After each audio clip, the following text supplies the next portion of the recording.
우리에게 주시는 하나님의 말씀 사도행전 9장 1절부터 5절의 말씀입니다. 사도행전 9장 1절부터 5절의 말씀 Acts chapter 9 verse 1 through 5 여러분들에게 읽어드리도록 하겠습니다. 사울이 주의 제자들에 대하여 여전히 위협과 살기가 등등하여 대제사장에게 가서 다메섹 여러 회당에 가져갈 공문을 청하니 이는 만일 그 도를 따르는 사람을 만나면 남녀를 막론하고 결박하여 예루살렘으로 잡아오려 함이라. 사울이 길을 가다가 다메섹에 가까이 이르더니 호련히 하늘로부터 빛이 그를 둘러 비추는지라. 땅에 엎드려져 들음에 소리가 있어 이르시되 사울아 사울아 내가 어찌하여 나를 박해하느냐 하시거늘 대답하되 주여 누구시니이까? 이르시되 나는 네가 박해하는 예수라. 하나님의 말씀입니다. 사랑하는 성도 여러분, 함께 하나님의 말씀을 나누는 것이 얼마나 크고 기쁜 일인지 참 마음속에 늘 감사가 있습니다. 우리가 사도행전을 같이 이게 묵상하고 있는데요, 사도행전은 성령의 충만함을 받은 사도들이 세상을 향하여 복음을 전파하고 어떻게 주님의 교회를 세워나갔는지에 대한 기록이 있는 책입니다. 사도행전은 전체 28장으로 나와 있는데요, 첫 부분은 1장부터 12장까지로 초대 교회의 어머니가 되는 예루살렘 교회가 어떻게 발흥하고 고난과 핍박 속에서 부흥해 갔는지를 베드로를 중심으로 기록하고 있습니다. 두 번째 부분인 13장부터 마지막 28장까지는 예수님께서 사도 바울을 세우시고 이방의 빛으로 부르신 그 부르심에 합당하게 살아가는 바울을 통하여 복음이 어떻게 전 세계로 퍼져나갔는지를 기록하였습니다. 저희들은 지난주에 12장에 관하여 말씀을 나누므로 이 전반부를 다 이미 끝냈습니다. 어떻게 예루살렘 교회가 시작되고 고난이 있었는지, 스데반이 어떻게 순교했는지, 사도 베드로가 기도할 때 어떤 역사가 일어났는지 우리가 함께 말씀을 나누었고, 이번 주부터 13장부터 28장까지를 함께 보게 될 터인데, 각 장에 들어가기 전에 먼저 우리는 사도 바울이 누구인가, 또 사도 바울이 어떻게 예수님을 만났는가, 그 예수님과의 만남을 통하여 그가 어떻게 변화되고 어떠한 결과가 일어났는지 우리가 먼저 살펴보는 것이 매우 중요하다고 믿어집니다. 그래서 장수로 보면 12장이 아니라 돌아가서 우리 오늘 읽은 9장으로 가서 어떻게 예수님을 만났는지, 그 다음에 그 어떤 변화가 있었는지 함께 말씀을 나누어 보고자 합니다. 바울은 AD 5년에 지금의 터키 지역인 갈리기아 지방의 큰 도시인 다소에서 태어났다고 기록이 되어 있습니다. 그의 부모님은 로마 시민권을 가지고 있었습니다. 유대인이지만 로마에 충성하거나 큰 업적을 이루거나 아니면 돈으로 살 수 있는 것이 그 당시에 이방인들이 가질 수 있는 로마 시민권이었습니다. 그래서 유대인이었지만 아마도 무엇인가는 모르지만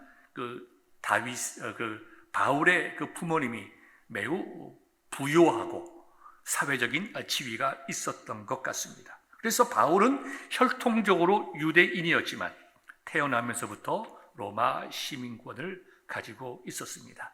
지금 우리들이 미국에 살면서 자녀들에게 한국어와 한국 문화를 열심히 가르치듯이 대단한 유대교의 전통을 강조했던 그 바울의 부모님들은 바울이 어렸을 때부터 철저하게 유대교 문화와 전통과 신앙을 가르쳤습니다. 그래서 사도 바울을 우리가 미루어 짐작해 볼 때에 그 당시에 로마 제국의 보편적인 공용어인 헬라어, 그릭 언어죠. 그 다음에 예수님 그 당시에 유대에서 사용되던 보편 언어인 아람어, 이 두 가지 이중 언어에 능통하였을 것입니다. 또 바울은 다소라는 어느 정도의 규모가 있는 국제적인 도시에서 성장했기 때문에 국제적인 감각, 그 시대 정신, 그 다음에 문화적인 유연성, 이방 문화에 대해서 쉽게 접근하고 이해하고 교류할 수 있는 이런 유연성을 가지고 있으면서도 동시에 가정교육을 통하여 민족적인 정체성과 자신이 누구인가 하는 자아관에 대해서 분명한 개념을 가지고 있었다고 우리가 생각할 수가 있습니다. 그는 매우 총명하여서 10대 중반에 예루살렘으로 유학을 가게 됩니다. 모든 식구들이 함께 이사를 갔는지 아니면 바울만 유학을 가게 되었는지 자세히 알 수는 없지만 매우 총명해서 그 당시에 최고의 지성이며 최고의 율법학자인 가말리엘이라고 하는 위대한 율법사 밑에서 공부하게 되었습니다. 지금으로 말하면 미국에서 가장 훌륭한 법과대학인 하버드 법대에 들어갔다고 생각하면 제일 여러분들의 이해가 쉬울 것입니다. 예루살렘, 그 시대의 예루살렘은 율법 아래에서 종교와 학문, 사회적인 그 모든 전통들이 유기적으로 통합되어 있던 시대였습니다. 그래서 학문적인 지위, 종교적인 지위, 사회적인 지위가 거의 동일선상에서 이루어졌습니다. 그렇기 때문에 사도 바울의 입장에서 보면 자신이 가말리엘의 문하생으로 들어갔다고 하는 것은 그 시대의 최고 교육기관에서 엘리트 교육을 받는다는 것뿐만 아니라 나머지의 인생이 환히 열리는 이 사회적인 지위와 그 다음에 경제적인 그 모든 것들이 환하게 열리는 출세의 가도로 달려가고 있는 청년이 되었다는 것을 우리가 미루어 짐작해 볼 수가 있습니다. 그리고 너무나도 당연하게 그 당시에 지금의 국회와 같은 사내들인의 회원이 되는 것도 그로서는 그렇게 어려운 일들이 아니었을 것입니다. 왜냐하면 그는 어려서부터 철저한 민족정신과 열심히 있는 신앙관이 있었기 때문입니다. 사실 그의 선생인 가말리엘은 그 유대교의 그 두 쌍벽을 이루는 율법 학파인 힐렐 학파를 세운 힐렐의 손자입니다. 힐렐과 가말리엘은 상당히 온건한 율법학자였습니다. 그러나 바울은 가말리엘의 수제자와 같은 그런 위치에 있었음에도 불구하고 스승과는 달리 근본주의적인 강성 유대파 사상으로 철저히 무장이 되어 있습니다.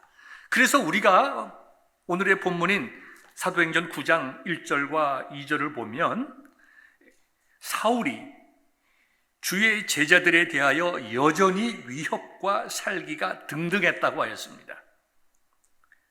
스데반이 순교할 때에 저 사람은 죽어 마땅하다라고 그 죽음에 대한 그 증인이 되었을 뿐만 아니라 예루살렘 교회를 핍박하고 그뿐만 아니라 흩어져 있던 다른 그리스도인들과 그리스도인 지위 리더들을 잡기 위해서 공문을 가지고 이제 다메섹으로 갈 정도로 그는 근본주의적이고 열심히 있고 유대교 사상이라고 하면 생명을 내어놓고 정말 헌신할 수 있는 그러한 사람이었습니다. 그런데요, 오늘 본문은 계속해서 그가 다메섹으로 가던 중에 예수님을 만나게 되었다고 기록이 되어 있습니다. 바울이 이때는 사울이었을 때죠. 사울이 예수님을 만난 것은 사울이 그가 배운 학문을 바탕으로 구약 성경을 이해함으로 찾은 것이 아니었습니다. 그의 열심을 통해서 예수님을 만난 것도 아니었습니다. 사울이 예수님을 만난 것은 100% 예수 그리스도의 은혜였습니다. 예수님께서 바울을 부르셨습니다. 바울은 예수님을 핍박했지만 예수님께서 바울을 부르셨습니다. 예수님께서 바울을 부르신 것뿐만 아니라 이방을 위하여 사도로 세우셨습니다. 세우신 것뿐만 아니라 바울을 예수 그리스도의 영인 성령으로 충만케 하셨습니다. 얼마나 놀라운 은혜인지, 얼마나 정말 우리가 감당하기 어려운 우리 주 예수 그리스도의 은혜인지 모릅니다. 물론 사도행전 9장을 보면 바울이 이 상상하기 어려운 변화를 어떻게 어떻게 체험했는지에 대한 자세한 설명이 없습니다. 우리 보통 사람 같으면 자기를 자랑하기 위해서 내가 예수님을 만났을 때 이런 일이 있었고 이런 일이 있었고 페인팅을 하고 과장을 하고 이렇게 했겠지만 사도 바울은 단 한 가지만 팩트만 이야기했습니다. 내가 예수님을 만났다. 다른 설명할 수 없는, 설명할 필요가 없는 은혜였기에 그는 예수 그리스도의 놀라운 은혜에 대해서 단 한마디 진실되게 고백합니다. 예수님께서 나를 부르시고 내가 예수님을 만났다. 분명히 예수님을 만난 그는 그의 삶이 변하였습니다. 그리고 변화된 것뿐만 아니라 9장을 뒤에 가서 보면 예수님이 하나님의 아들이시고 우리가 기다려왔던 그리스도 메시아이심을 전파하는, 힘있게 전파하는 사도가 되었다는 것입니다. 얼마나 놀라운 일입니까? 예수님을 부인하고 예수님 믿는 사람들을 죽이는 일에 증인으로 앞장을 서고 공문을 가지고 먼 곳에 가서 예수님 믿는 사람들을 핍박하고 잡아오려고 했던 그가 예수님을 만나고 나서 완전하게 변화되었다는 것입니다. 사랑하는 성도 여러분, 우리에게도 이와 같은 변화가 있기를 바랍니다. 그것이 바울과 같은 급진적인 변화이든지 아니면 우리가 데일리 라이프에서 조금씩 변화되든지 우리가 예수님을 믿으면 반드시 우리는 변화되어야 합니다. 그것이 우리의 간증이 되어야 합니다. 우리가 찬송가 421장을 우리가 한번 부르신 후에 계속해서 말씀 보겠습니다. 내가 예수 믿고서 421장. 내가 예수 믿고서 죄사함 받아 나의 모든 것 다 변했네. 바울이 그렇게 변했듯이 저와 여러분들도 변화되기를 소망합니다. 우리가 살아가는 길이 헛된 길이 아니요 천국 가는 길임을 다시 한번 깨닫기를 바랍니다. 지나간 날 내가 죄인이었지만 이제는 주 예수 십자가의 은혜로 나의 죄가 벗겨졌음을 믿으시기 바랍니다. 나의 모든 것이 변하고 그 십자가의 은혜로 구속받았네. 하나님은 나의 구원 되시오니 내게 정죄함이 없겠네. 아마 사도 바울이 그 당시에 예수님 만나고 찬송을 불렀다면 이 찬송을 부르지 않았을까 이런 생각이 듭니다. 우리 421장 함께 부르겠습니다. 예수 믿고서 죄사함 받아 나의 모든 것 다 변했네. 지금 내가 가는 길 천국 길이요 주의 피로 내 죄가 씻겼네. 나의 모든 것 변하고 그 피로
바울의 고백이, 이 찬송가의 이 가사가 이 시간 저와 여러분들의 고백 되시기를 주님의 이름으로 축원합니다. 그런데 여러분, 바울이 변화되었다고 하는 것은 간단한 문제가 아니었습니다. 바울의 변화는 모든 특권을 포기하는 것이었습니다. 첫째로 그의 학문적인 업적과 명성을 스스로 버리는 것입니다. 사도행전 26장을 보면 베스도 앞에서 사도 바울이 예수님께 대한 믿음을 고백할 때에 그것을 듣다가 베드로가 벌떡 일어서 크게 소리를 질렀습니다. 바울아, 내가 미쳤구나. 내가 너무 많이 공부를 하더니 네가 그 학문 때문에 미쳤구나. 바울은 그만큼 큰 변화였습니다. 최고의 학자로부터 자기가 배우고 가르칠 수 있는 그 모든 것들을 스스로 버린 것입니다. 두 번째는 그에게 주어졌던 모든 특권과 보장된 사회적인 지위도 포기했습니다. 세 번째는 그가 이루어 놓았던 전 사회적인 관계들, 인간관계들, 특별히 상류사회와 학문적인 업적을 가진 그 모든 프로페셔널한 관계들을 다 버리고, 그리고 네 번째로는 가족과도 결별했을 것입니다. 철저한 유대교 가문이었던 가족들과 돌이킬 수 없는 이별을 그가 가져야 하였습니다. 그뿐만 아니라 사도 바울은 빌립보서 3장 7절과 8절에서 자기가 자랑할 만한 그 모든 것들을 해로 여길 뿐만 아니라 배설물처럼 여긴다고 하였습니다. 예수님을 만난 후로 그의 모든 것을 버린 것뿐만 아니라 그는 예수님 안에서 완전히 새롭게 되어서 새로운 삶을 살아갔습니다. 그러한 삶의 결과로 놀라운 그리스도의 사도로서, 복음 전파로서 유럽에 복음을 전하였고 신약 성경 27권 중에 거의 절반인 13권의 성경을 썼습니다. 이와 같은 업적뿐만 아니라 그의 생활에 있어서도 믿음의 후배들에게 나를 본받으라고 할 만큼 모든 면에서 신앙의 모범도 보였습니다. 그리고 마지막 순간까지 예수님의 복음을 전하다가 자신의 생명도 주님을 위하여 드린 순교를 하였습니다. 바울은 이와 같이 위대한 삶을 살았습니다. 기독교뿐만 아니라 인류 역사에 큰 업적을 남겼습니다. 그리고 다가오는 모든 그리스도인들에게 예수님을 믿는다고 하면, 진실로 예수님을 믿는다고 하면 어떻게 살아가야 하는지에 대한 좋은 모범도 우리에게 보여준 감동적인 인생을 살았습니다. 이 시간 바울을 흠모하고 사랑하는 성도 여러분, 저는 여러분들에게 한 가지 질문을 드리려고 합니다. 여러분들은 바울과 같은 삶을 사시기 원하십니까? 만약 여러분들의 아들이나 딸이 하버드 대학이나 스탠포드 대학에 가서 수석으로 졸업을 했는데 그 여러분들의 자녀들이 결혼도 하지 아니하고 좋은 직장도 다 포기하고 평생 선교사가 되겠다고 집을 떠난다고 하면 여러분들은 할렐루야, 우리 집에서 선교사가 다 나왔구나, 놀라운 하나님의 은혜이다 라고 기뻐하시겠습니까?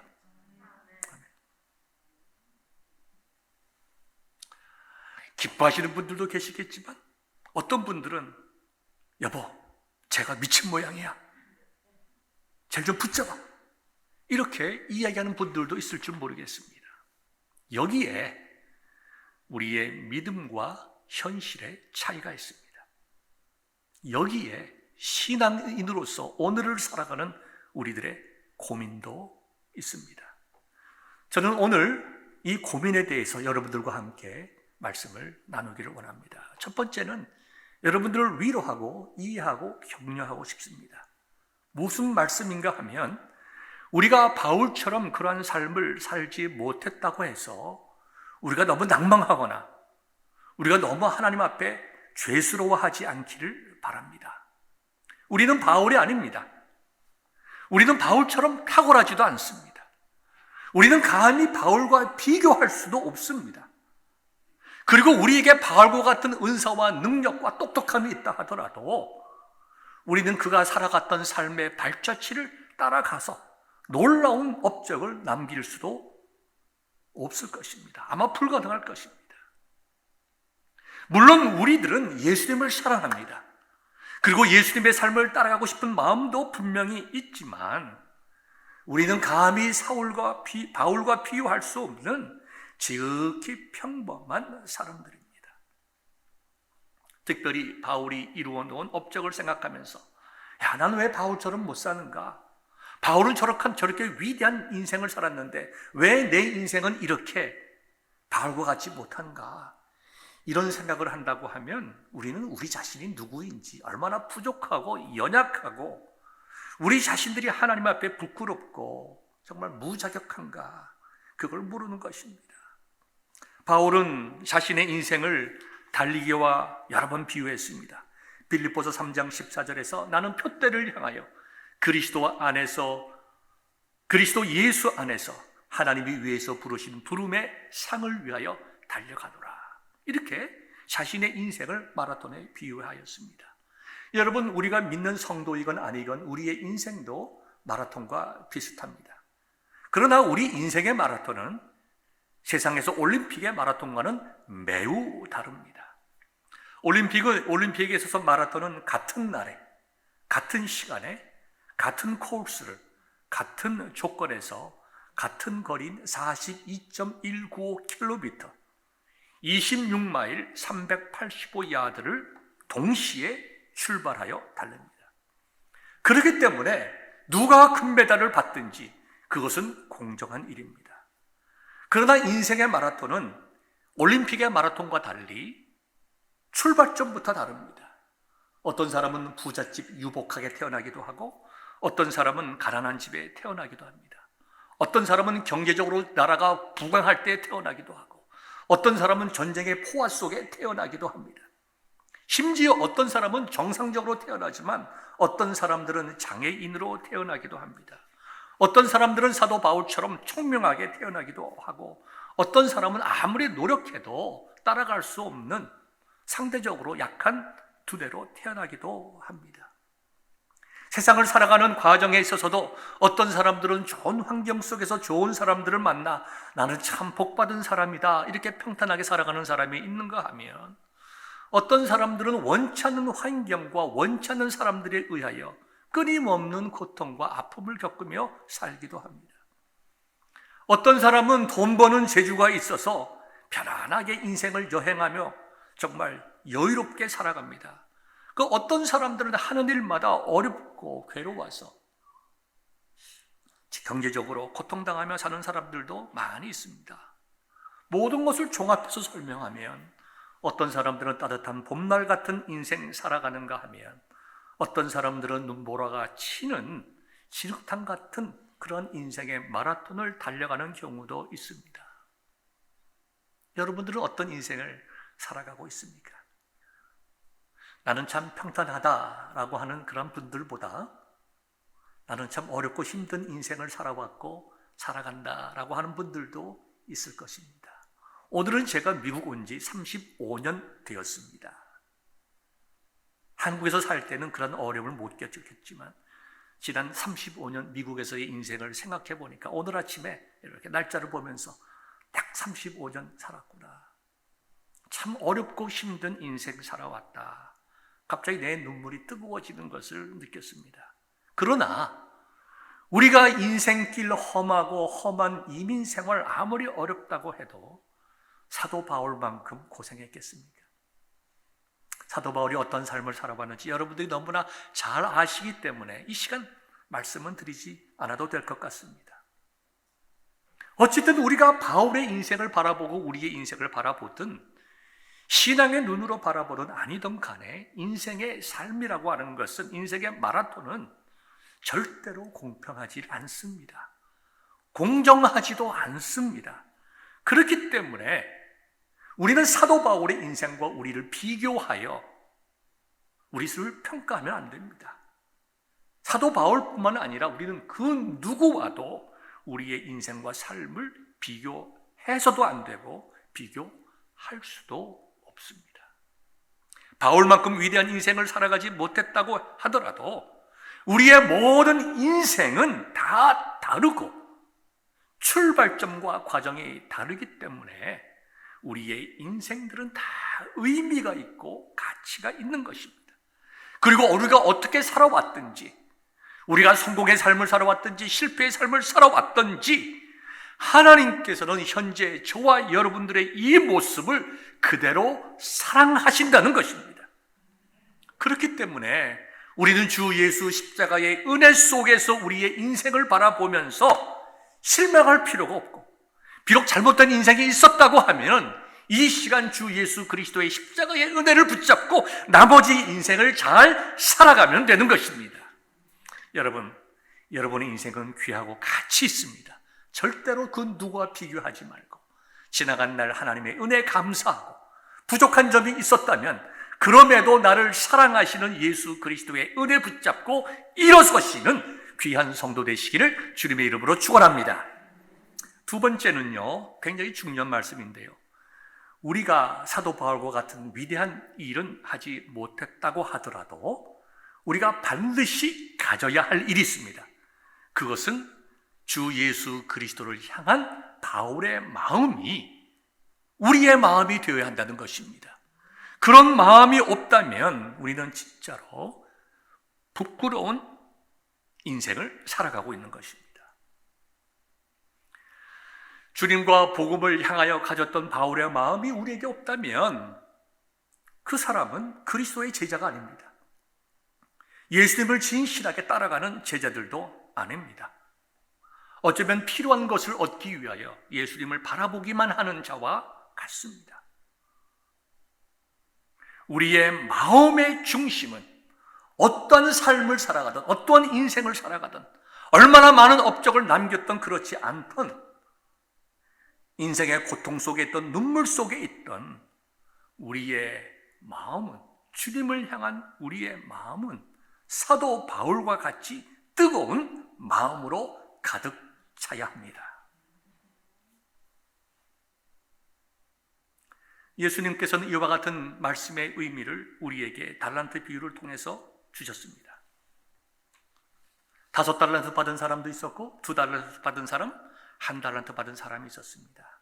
5달란트 받은 사람은 열심히 일을 해서 또 다른 5달란트를 남기고 10달란트를 주인에게 드렸습니다. 2달란트 받은 사람도 열심히 일을 해서 2달란트를 또 남겨 4달란트를 주인에게 드렸습니다. 그러나 1달란트 받은 사람은 주인의 마음을 바로 이해하지 못했을 뿐만 아니라 주인을 탐욕과 착취에 가득한 사람으로 생각을 해서 주신 1달란트를 값없이 여겼습니다. 왜 저 사람에게는 5달란트 주는데 나는 왜 1달란트 주는가? 불평했습니다. 주인에 대한 원망과 불평으로 아무 일 안 하다가 그는 주인의 버림을 받았다고 하는 것이 예수님께서 주신 비유 중에 하나입니다. 어쩌면 사도 바울은 5달란트 받은 분일지 모릅니다. 저와 여러분들은 1달란트, 아니 1달란트, 어쩌면 100분의 1달란트 받은 평범한 사람들입니다. 그러나 예수님께서 우리에게 주시는 메시지를 생각해 보면 우리가 얼마나 많은 달란트를 받았냐가 아니라 우리에게 주신 그 달란트를 얼마나 성실하고 진실하게 우리 인생의 마라톤을 통하여 나타냈느냐 하는 것입니다. 적어도 우리가 1달란트를 받았건 100분의 1달란트를 받았건 5달란트 받은 사람과 동일한 충성과 동일한 감사와 동일한 자기 이해와 자신이 부족함에도 주신 그 기회에 대해서 감사할 줄 안다고 하면 예수님께서 베풀어 주신 상급, 그 상급의 의미를 이해할 것입니다.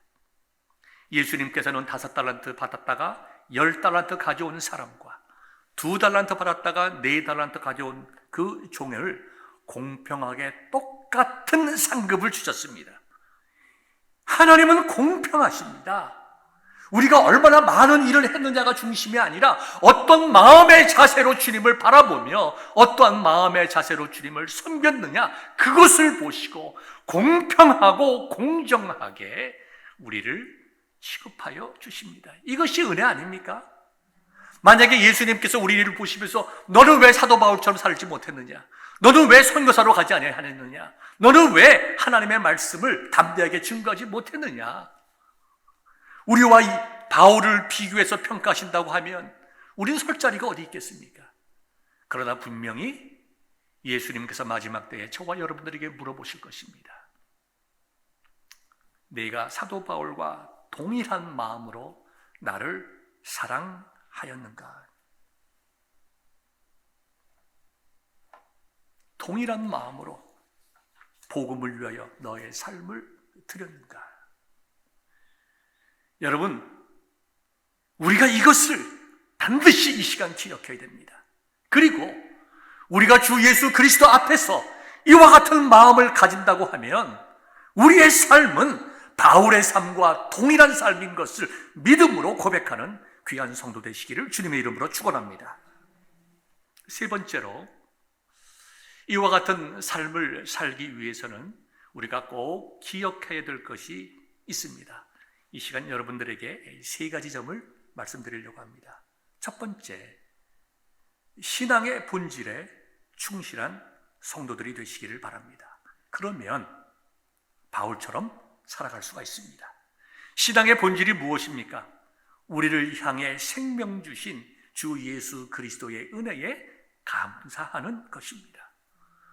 바울은 고린도후서 6장 1절에서 우리가 하나님과 함께 일하는 자로서 너희를 권하노니 하나님의 은혜를 헛되이 받지 말라.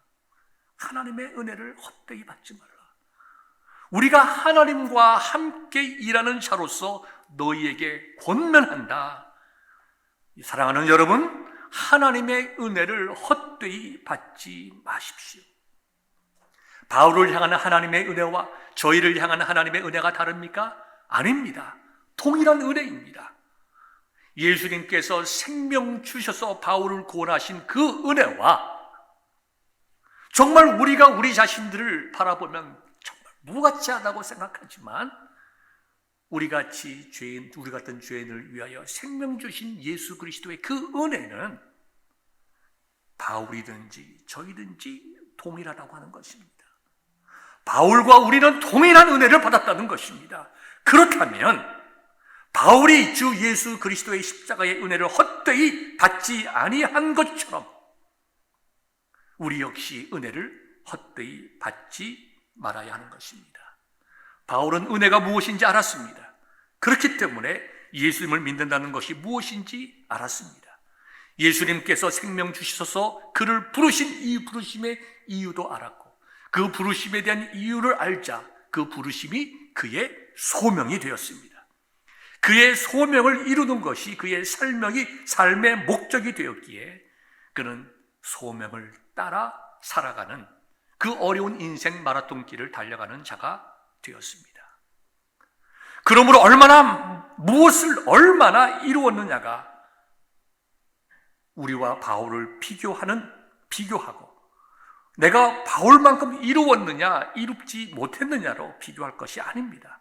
그렇지만 우리는 바울의 삶과 무관하지 않다는 것을, 바울의 마음과 우리의 마음을 비교하면서 바울이 자신을 위하여 생명 주신 예수 그리스도의 은혜를 깨달아 정말 그의 삶을 주님을 위하여 드렸던 것처럼 내가 지금 바울이 주님을 사랑했던 것만큼 내가 주님을 사랑하고 있느냐, 바울과 우리 자신들의 마음을 비교하면서 하나님, 바울은 그 많은 것들을 버리고 주님을 따라갔는데 나는 바울처럼 살아가고 있습니까? 우리 자신들의 가슴을 치면서 회개하고 새로운 삶을 살아갈 수 있는 그런 마음의 결단과 헌신이 있다면 여러분의 삶은 바울의 삶과 동일한 삶이 될 것입니다. 두 번째로, 소망을 하나님의 나라에 두시기를 바랍니다. 바울은 고린도전서 15장 58절의 말씀을 통해서 사랑하는 형제들아 견실하며 흔들리지 말고 항상 주의 일에 더욱 힘쓰는 자들이 되라. 이는 너희 수고가 주 안에서 헛되지 않음을 아는 줄 알미라 그랬습니다. 사도 바울의 소망은 하나님 나라였습니다. 이 땅이 아니었습니다.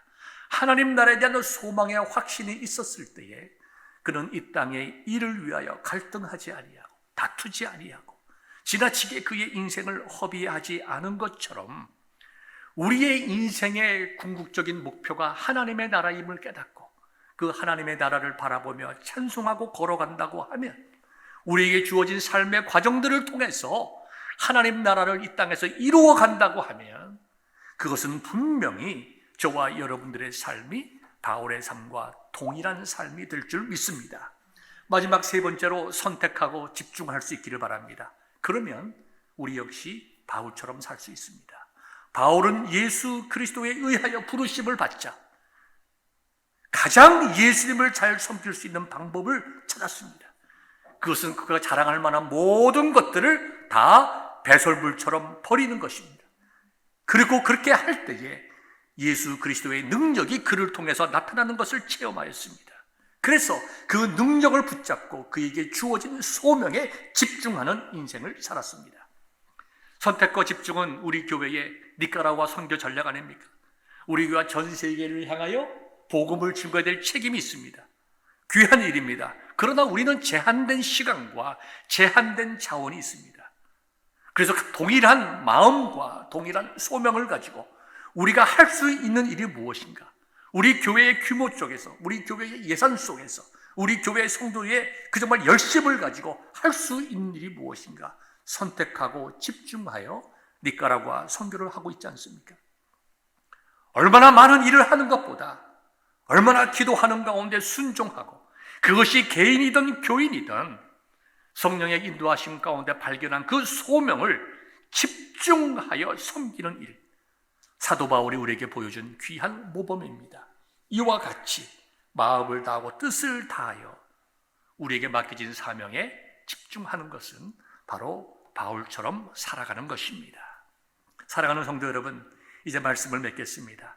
우리가 오늘 말씀을 들었습니다. 말씀대로 살아갈 수 있기를 소망합니다.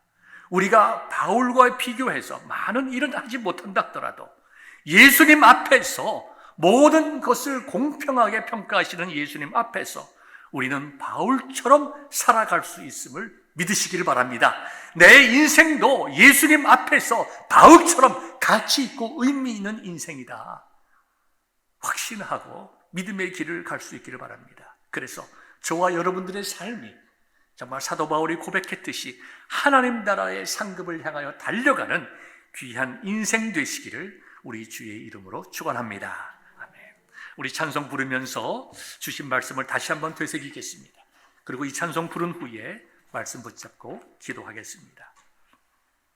낮엔 해처럼 밤엔 달처럼 그렇게 살 수는 없을까? 우린 그렇게 살 수가 있습니다. 예수님처럼 바울처럼 그렇게 살 수는 없을까? 우리가 예수님처럼 살 수는 없겠지만 우리는 바울처럼 살아갈 수가 있습니다. 우리의 마음의 중심을 바울과 같이 동일하게 주님을 위하여 드리면 바울처럼 살아가는 것입니다.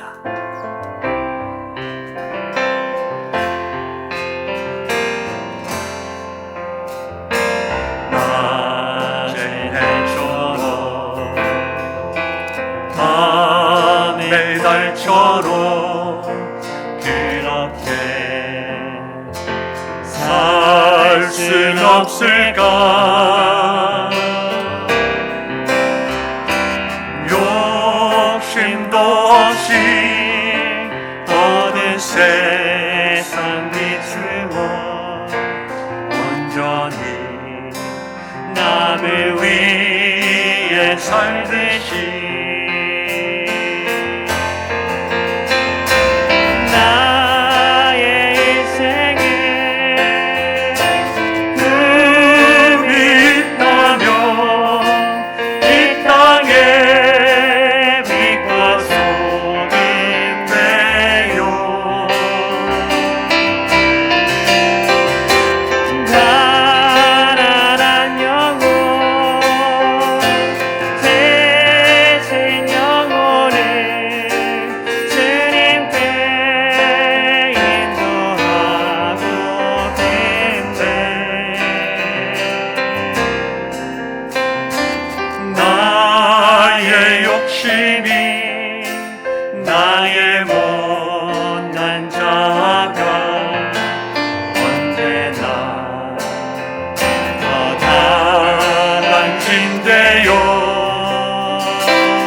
마음을 아직도 주하여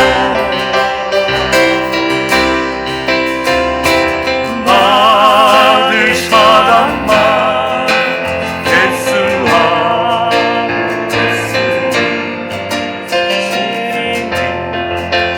나를 도와주소서.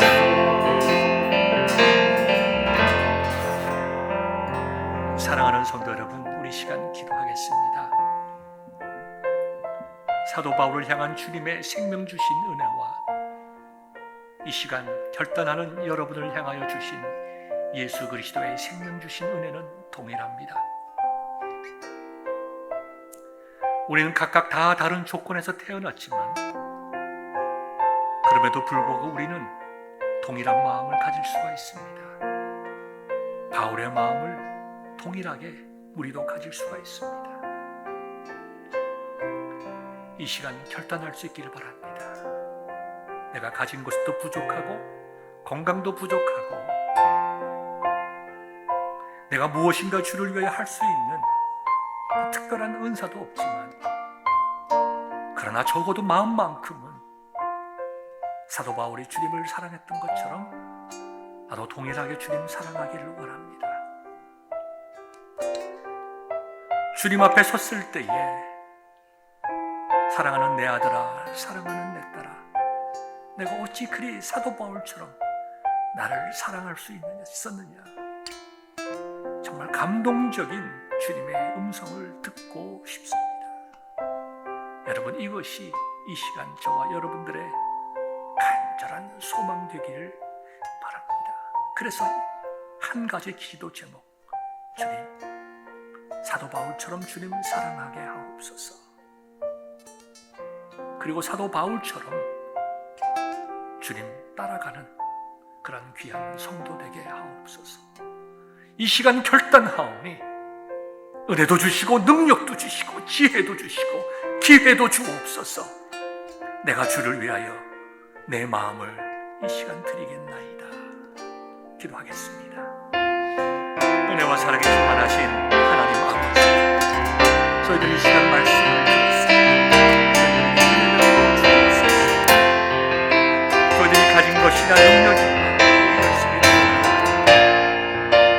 사도 바울이 주님을 향하여 가졌던 그 뜨거운 마음과 헌신, 저희들도 고백하며 주님 사랑하기를 원합니다. 아버지 하나님, 저희들의 인생이 주님 앞에 칭찬받는 인생이 되게 하여 주옵소서. 우리의 정말 기도의 제목, 우리는 왜 주님을 따라가지 못하고, 우리는 왜 바울과 같은 뜨거운 마음으로 복음을 위하여 내 마음을 주지 못하는가. 우리 자신들을 뒤돌아보며 회개하는 기도가 우리들에게 날마다 있게 하여 주옵소서. 저희여 우리의 부족한 마음을 떠나고 하나님의 은혜를 구하며 주시는 평강과 은혜 가운데 저희들이 새로운 삶을 날마다 살아갈 수 있는 주님, 저희를 불쌍히 여겨주옵소서. 아버지 하나님, 저희들이 생명처럼 귀하여 여기는 저희들의 자녀들을 위해서, 믿음의 후손들을 위해서 기도합니다. 아버지 하나님, 저희들이 사도 바울의 마음을 닮아가고 아버지 우리들의 자녀들, 우리들의 신앙의 후배들, 저희들과 동일하게 주님을 따라가는 그리스도의 마음을 배워가며 사도 바울과 같이 열정적으로 주님을 사랑할 수 있는 성도들 되게 하여 주시옵소서. 저희들의 가정과 자녀들도 저희들의 이 교회 세상을 향하여 힘있게 그리스도의 복음을 증거하는 교회 되게 하여 주옵시오. 아버지, 우리의 인생을